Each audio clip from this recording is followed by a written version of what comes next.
Good afternoon. Hello. How are we all? Welcome to a little bit of a late November social media roundup. So, I'm going to wait a couple of minutes and see if anyone joins me. But I'd like to quickly say happy Small Business Saturday, everybody. If you are a small business in the country, then today is a day to shout about it. Small Business Saturday is a national campaign. It's about encouraging people to think and shop locally. So we are one of those small businesses. Ta-da! And we're very proud to be a small business, and have been having a great day. We've been in our town celebrating, I have been celebrating with a few other local businesses in Wiltshire. We've been having a spot lunch, some relaxed networking, and I've been providing some free social media advice. So for me, it's not just about encouraging people to shop with me because I'm a small business, or me shopping with other people because they're small businesses. It's about how I support other small businesses. So for me, that was providing some free advice. So I've done a couple of one-to-ones today. I'm also jumping into my Facebook group later on this afternoon. I'll be providing some free advice for a few of the guys in there too. So it's been a really busy month for me, and I haven't collated all the news from November as much as I would have hoped, but hopefully you'll forgive me for that. Hi Sue, thanks for joining. Yeah, hopefully you'll forgive me for that, and I'll just touch upon a couple of things that I have particularly noticed and I'm kind of excited about. Starting with Facebook. So Facebook have now rolled out stories to business pages. Not only are they rolling out it to Facebook pages, but they've also rolled it out to events as well. So if everyone's played with stories so far on their Instagram or their personal Facebook, it's basically now a feature that you can use as a business page. And if you're setting up an event as a business, then you can also put real-time content, a bit like Snapchat, a bit like Instagram stories, onto those. So very exciting. You can also set up little filters, I've noticed. Big secret there that I'm sure not many people have noticed. But if you set up an event via your page, you can now create special filters for people, which is very fun, very on trend. So if you can get that into your marketing when you're using Facebook to market for your business, then definitely do that. Stories is a feature we've been talking about all year, basically. It's not going away. It's a trend that's replicated from Snapchat, this desire to create ephemeral content. That's content that stays around for a short period of time, this being particularly for 24 hours. And it just opens up businesses to their customer in a much more intimate way, I guess. It's much more personal, it's more raw, it's less polished. And that's what people enjoy watching, and that's what consumers enjoy seeing. So it's a trend that Facebook noticed they noticed everybody was loving it on Snapchat, so they nicked it, put it onto Instagram. That kicked off massively, and everyone loves it on Instagram, so they rolled it into Facebook now. They started with the profiles a couple of months ago, and now it's on pages. And one thing you're not able to do yet, which a lot of people are talking about, is the ability to cross-post Instagram stories onto your Facebook page. So if you're using both for a business, you're able to connect the two together to tie up any advertising efforts. And there is whisper or fact that if you're in another country specifically at the moment, that isn't the UK, you can auto post your Instagram story over onto your Facebook page stories. But it's not here in the UK yet, unless it's rolled out in the last literally couple of days. So I checked for a friend of mine a couple of days ago and it still wasn't there. So that's what's new on Facebook. What else?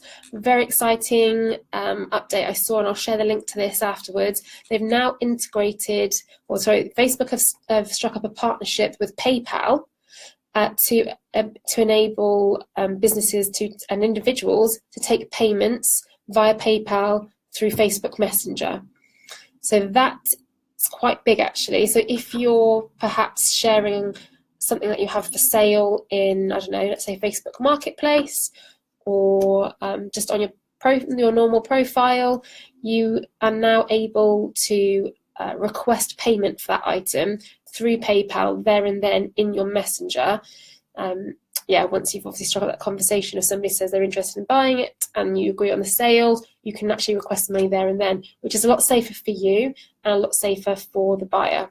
So yeah, that, and obviously you can begin to imagine from a small business perspective what that will allow you to do as well.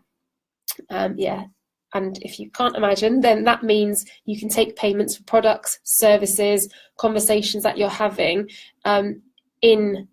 inside of Facebook Messenger or Facebook itself. You'll now be given the tools to be able to say, hey, if you're interested and want to buy it, here you go right now.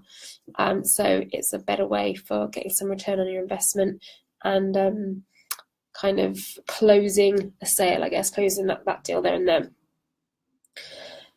Something else that they've announced on Facebook that caught my eye as well this month was the ability to see the adverts a page is running.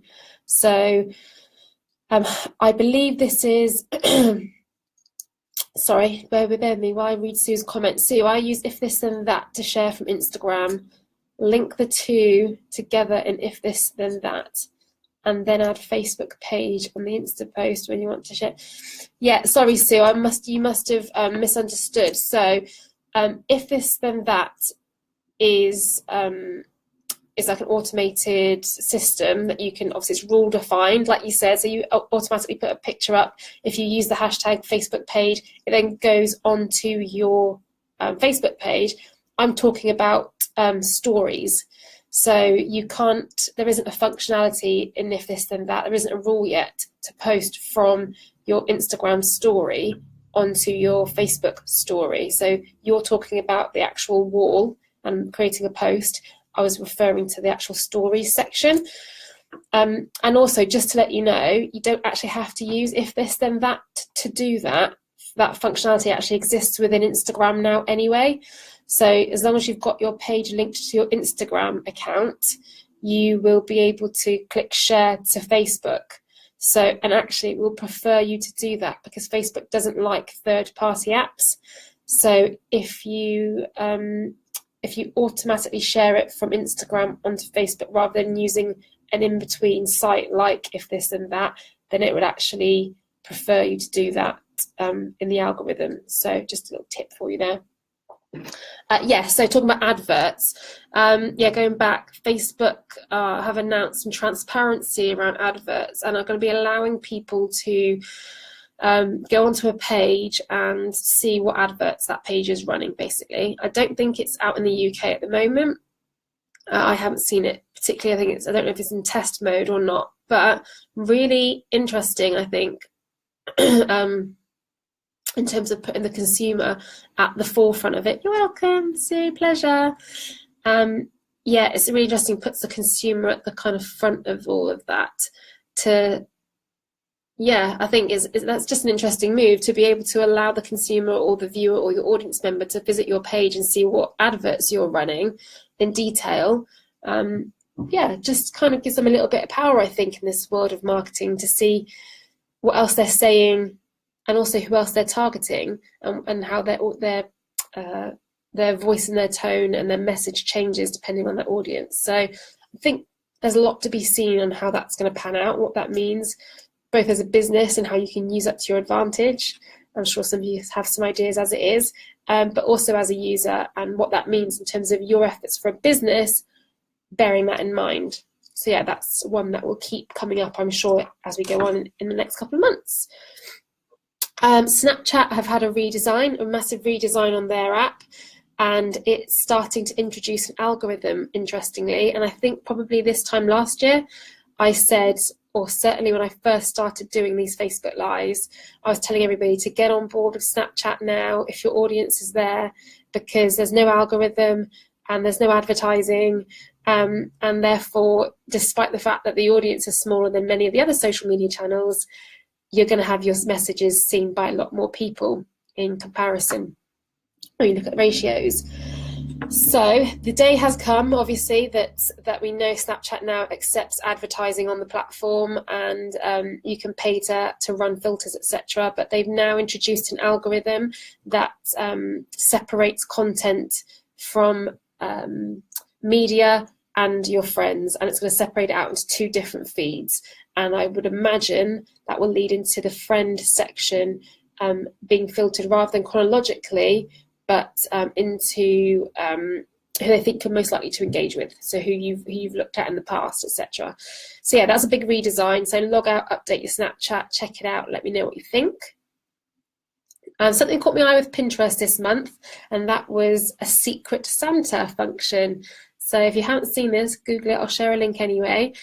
But this new Secret Santa function allows you to find friends and family on Pinterest, and then Pinterest will use its API, its coding, the way it works, to formulate a list of interests of that individual and share it with you. So basically show you what they've been looking at or pinning on Pinterest, so that then you can buy gifts and presents that they actually like, that they've been looking for, which I think is just lovely, a really lovely idea.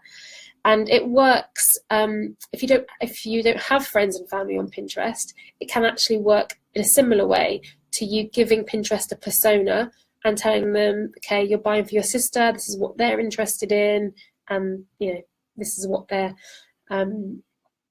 interests are, how they're shopping, their buying habits, etc., their age, and then Pinterest will formulate a list of products and send it to you for your Secret Santa, which, yeah, that really caught my eye. So I like that. I wanted to share that with you. Instagram updates. Let's get on to those. Biggest thing I've seen that they are going to be testing a repost button natively within the platform, which is pretty cool. So with Twitter, we have retweets. With Facebook, we have shares. On Instagram, it's called a regram, which is when you take somebody else's content and share it onto your profile. Up until now, you've had to use third-party apps to do this. I use a repost app, preferably using approved third-party apps by Instagram. But they recognise the popularity of this function, so they are testing a native repost button, which would be really great for businesses that run regular campaigns, competitions, have their own branded hashtag to source user-generated content. So having a repost button will allow you to then share those people's content onto your own feed and legally credit them for their content. So that's good. They're also testing an archive button for stories, so that after you don't have to lose your story forever and a day. Once it's there, you can actually archive it into your own private folder and keep hold of the content that you're creating. And you're now able to view stories on desktop, which is interesting because stories is really a function that's primarily mobile driven, and Instagram has always been a mobile first app. And whilst it's made sort of slight changes this year with some accessibility onto desktop, I didn't expect them to bring in stories on there, but yeah, that's now available to view on desktop, so that's pretty cool. And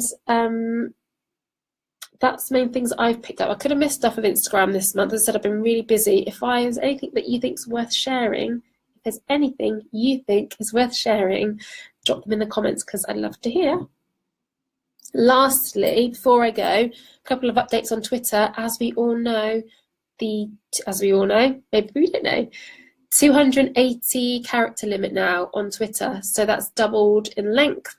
It was being tested a couple of months back, and I said, it's funny actually, because I talked about it on my monthly live, either last month or the month before. And I had somebody come up to me at an event and said, "Oh, I saw your Facebook Live, your social media update. Just to let you know, though, that 200 and..." So sorry, start again. During one of my Facebook Lives a couple of months ago, I mentioned the fact that the 280 characters was being trialled and rolled out to everybody.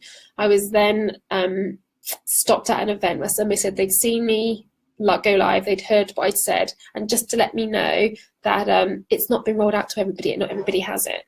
And I said, oh, well, I'm pretty certain it's coming. If they've, I manage X amount of Twitter accounts, and they've all got this 280 character limit, so I'm sure it's coming to everybody. And lo and behold, it's here. Let me know, what do you guys think about that? What do you think of this 280 character limit? I'm used to writing 140 characters, so for me, it's not been a massive, it wasn't a massive want for me. If anything, like many others, an edit button wouldn't go amiss. But yeah, I am finding myself typing in longer form though. I do find myself pushing the boundaries and using up that 280 characters, so perhaps it is a good thing after all. But it'd be good to monitor actually the engagement rates between using 140 and 280. So yeah, 280 characters. Let me know if you guys are preferring it, loving it, hating it. That'd be good. And also, some of you may well remember back in the summer now, probably, I mentioned that Twitter was trialing a kind of self-serve, easy advertising option on the platform. It was a monthly fee of $99, and it was you would simply sign up, pay the money, and Twitter would decide what tweets to promote into whose timeline based on your industry and the content that you're creating. So it would do all the work for you, basically. Well, that was in beta testing, and it was being trialed with a very select few people. But now it's been rolled out across the board. So $99 for Twitter advertising a month, and it does all the work for you in deciding who should see those posts, and who your post is going to matter to the most. So I might give it a try, I might not. I'll let you know if I do. If anyone else here fancies giving that a go, let me know how you get on. Cool, guys, that is it for me today. It's a bit shorter than usual, I know. I'm sure I've missed loads. I'll be more on the ball next month. But I still came and showed up, and I'm live. And thank you for those who have watched at real time. For anybody who watches on the replay, welcome, and thank you for watching. Don't forget to share this with any of your friends that you think would benefit from being up to date with the world of social media. And yeah, I look forward to seeing you next month. So end of the month, I will try and book in a date, I think, now, and see when we can do it. Hope you all have a fantastic month. I will speak to you soon anyway across various social channels, as I do. And yeah, I will be in touch. Have a wonderful weekend. And again, for all the small businesses out there, happy Small Business Saturday. Have a wonderful time. You deserve it. Bye.